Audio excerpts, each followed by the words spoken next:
নদীর পাঙ্গাস দিয়ে রান্না করলাম দারুণ স্বাদের দুইটা রেসিপি।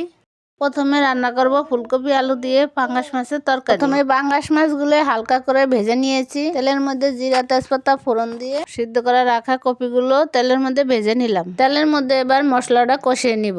আদা বাটা, জিরা বাটা, ধনিয়া বাটা, কাঁচামরিচ, শুকনো মরিচ বাটা দিয়ে এবার ভালো করে কষিয়ে নিলাম। এরপরে জলটা ফুটলে সবজিগুলো দিয়ে দিব। পরিমাণ মতন লবণ দিয়ে দিলাম। তারপরে ভাজা মাছটা দিয়ে ঢাকা দিয়ে দিব।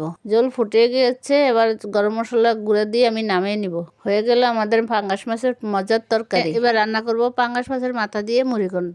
এই মুড়িঘণ্ট আমি অবশ্যই পোলার চাল দিয়ে রান্না করব। প্রথমে মাছের মাথাটা ভেজে নিলাম। ভালো করে না ভাজলে কিন্তু মাছের মাথায় গন্ধ থেকে যাবে। তেলের মধ্যে মাছের মাথাগুলো ছেড়ে ভেজে নিলাম। এর মধ্যে দিয়ে দিব লবণ, হলুদ পরিমাণ মতন। এরপরে মাছগুলোকে খুব ভালো করে কড়া করে ভেজে উঠিয়ে নিলাম। আমরা বেশিরভাগ রুই মাছ, কাতল মাছের মাথা দিয়ে মুড়িঘণ্ট খাই। আপনারা কি এই পাঙ্গাস মাছের মাথা দিয়ে মুড়িঘণ্ট কখনো খেয়েছেন? না খেয়ে থাকলে একবার হলো এভাবে রান্না করে খেয়ে দেখবেন। তেলে ফোড়ন দিলাম, তেজপাতা, জিরা ফোড়ন দিয়ে দিলাম। তারপরে আলুগুলো ভেজে নিলাম। এবার আমি আধা কাপেরও কম চাল দিয়ে চালগুলো ভেজে নিলাম। আমি যেই বাটা মশলা দিয়ে মাছ রান্না করেছি সেই বাটা মশলা দিয়ে এবার মুড়িঘণ্টটা রান্না করব। ভালো করে আলুর সাথে মশলাটাকে কষিয়ে নিব। তারপর পরিমাণ মতন জল দিয়ে দিব।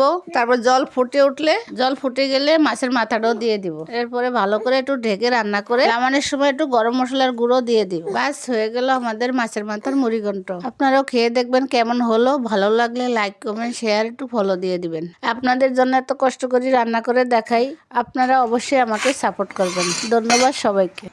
দেখুন কত বড় নদীর পাঙ্গাস।